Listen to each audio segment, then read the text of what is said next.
Hi, I'm John Robinson. I'm here with Los Angeles Sports Report and Sports Illustrated. I am thrilled to have UC Santa Barbara legend and entering her 14th season as the head coach of the UCLA women's basketball program, Cori Close. Thank you, Coach Close, for coming to hang out. Thanks for chatting with us today. Well, thank you for supporting, telling our stories. We need more of you. So thank you so much for taking your time and for celebrating what we got going here. Well, I'm honored. I'm honored. And I really appreciate you taking the time out of your busy schedule with the season on the line, with on the horizon, excuse me. And so this would be great. So And on the line, either one, both, all of the yeah. above. Well, for season 14, again, congratulations. You know, a lot of coaches don't make it that far at one program. This is attributed to your success. With the new college sports landscape changing between NIL and this transfer portal, how have you had to adjust to all of this? And what are you doing now, I guess, from a coaching standpoint, to really adjust to how you may have to approach your day-to-day life as the head coach of the UCLA women's program? Yeah, it's sort of like running a business, right? If you don't change, usually your business dies. And I think the reality is it really doesn't have to, if you're running a business, it's not a matter of you like the changes the landscape is demanding or you like some of the things. The bottom line is, do you want to be successful in the new landscape or not? And so, and here being in Los Angeles, I really did see it as an opportunity and twofold. One is the media capital of the world, really.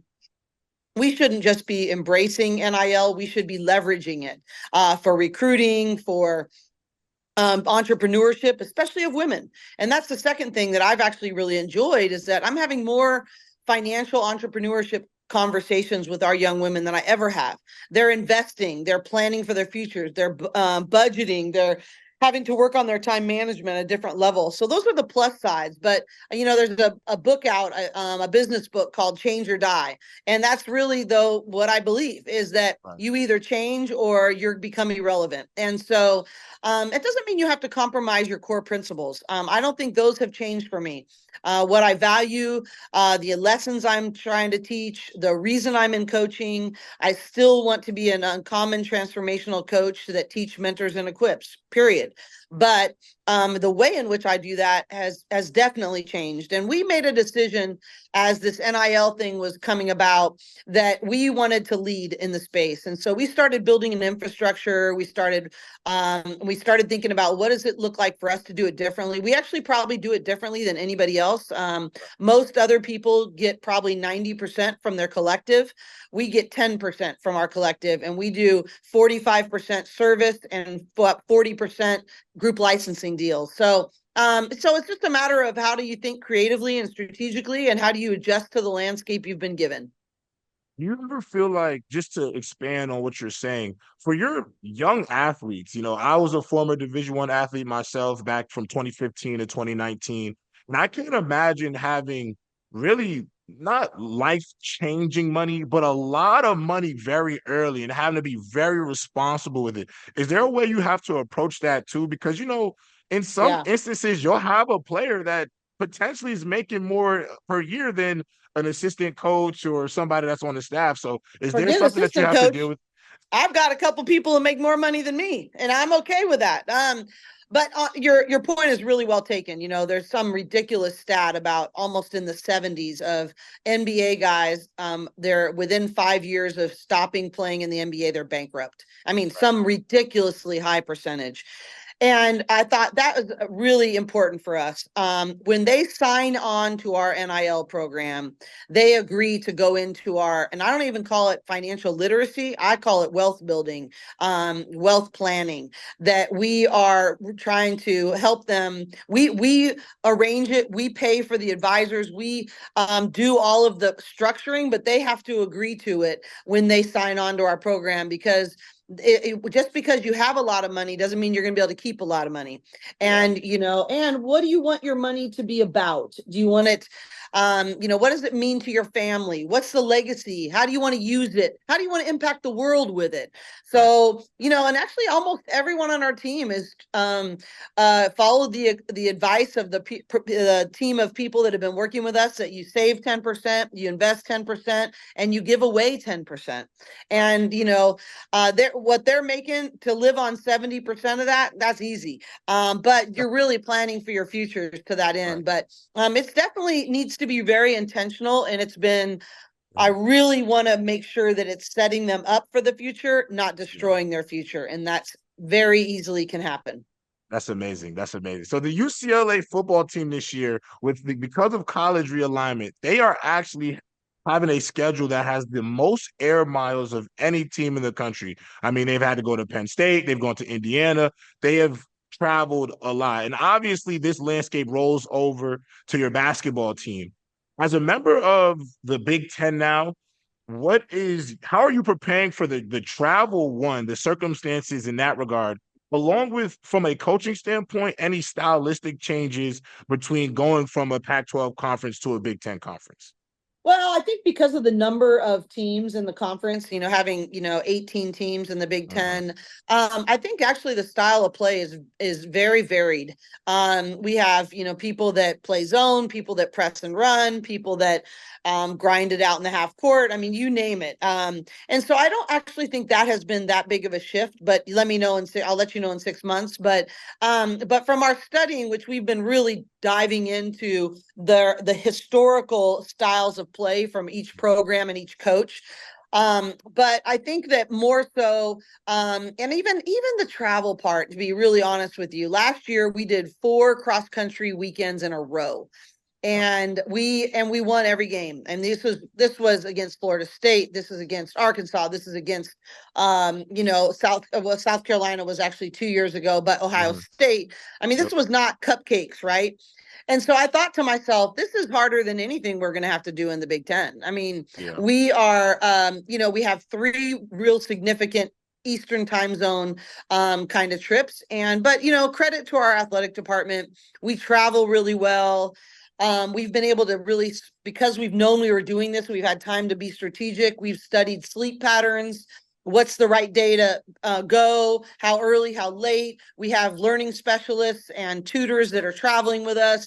Our players get to lay down and sleep. It's just, I really don't think it's going to be that dramatic. In fact, I think we're going to miss less class days this winter than we did last year. So I really do. I think they've done a great job strategically planning, and I'm very thankful to be in the Big Ten.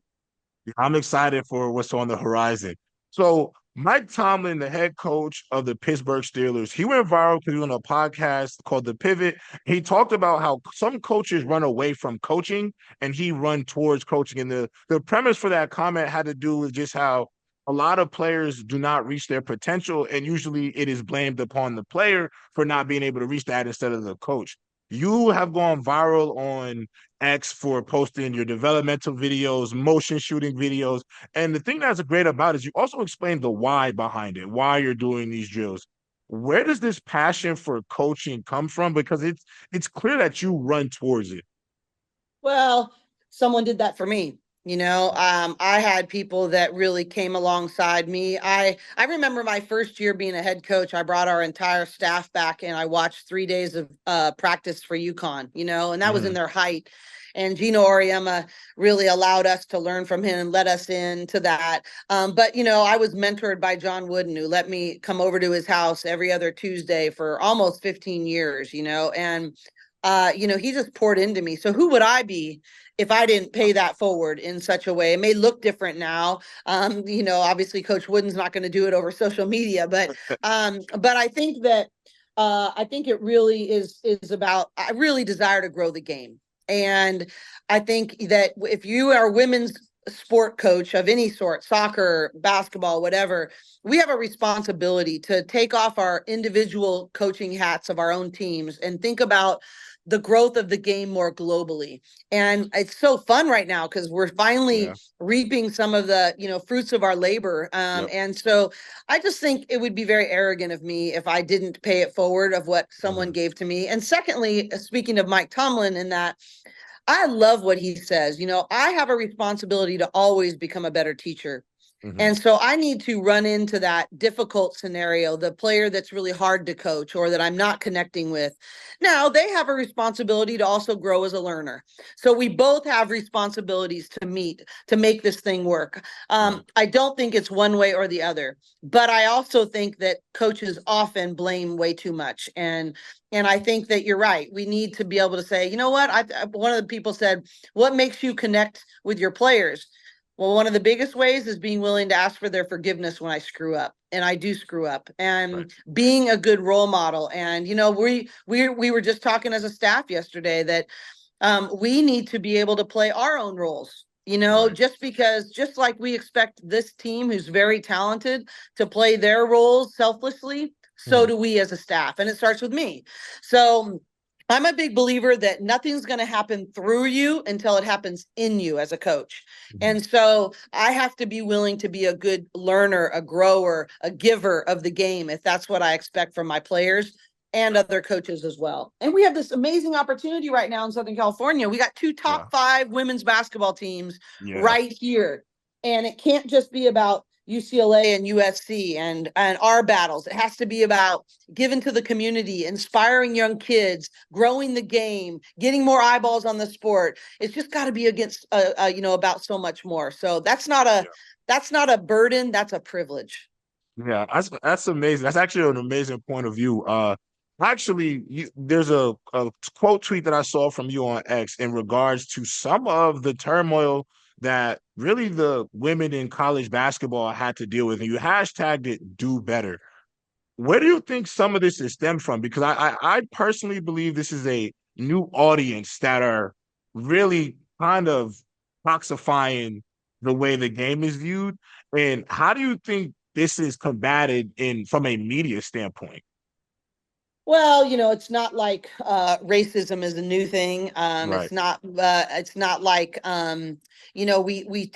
we take shots at people that as they ascend, you can assume that you're going to have more opposition and more criticism and whatever the case might be. I was actually just talking to our players today. Is like the more publicity we get, the more criticism will come. So learning how to shut out the noise and all those kinds of things, but I do think that we do have a new fans, and unfortunately, though, we I love it. I want the new fans to have strong opinions. I want them to be passionate, and we Right. don't always have to disagree or have to agree, but we can disagree without being disagreeable. We don't have to see it through the same lens, but we don't have to be demeaning.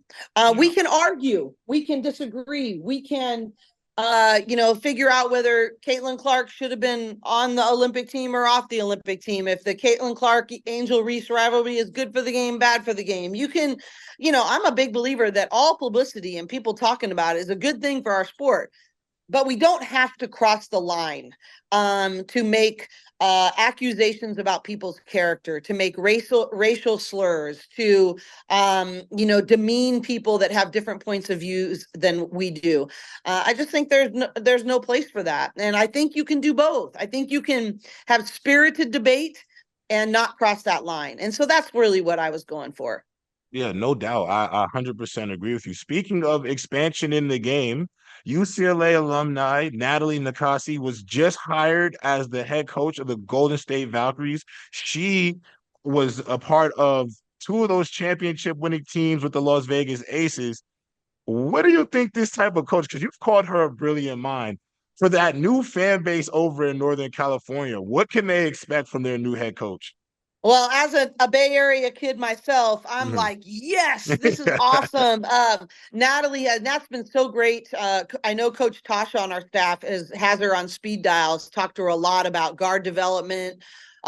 We've had her come and watch our practices. She's traveled with us before.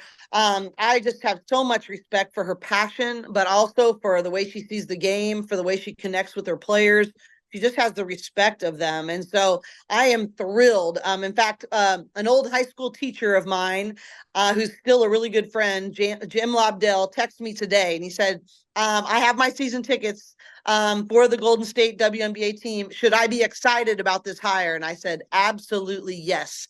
And, we're thrilled in Bruin land because we've now got 2 head coaches in the WNBA, and because Noelle Quinn is the head coach of the Seattle Storm, and now Natalie Nakase and the Valkyries in Golden State, as well as the players, but also people in management. Nikki Caldwell in the Aces, as well as Natalie Williams, who arguably one of the best athletes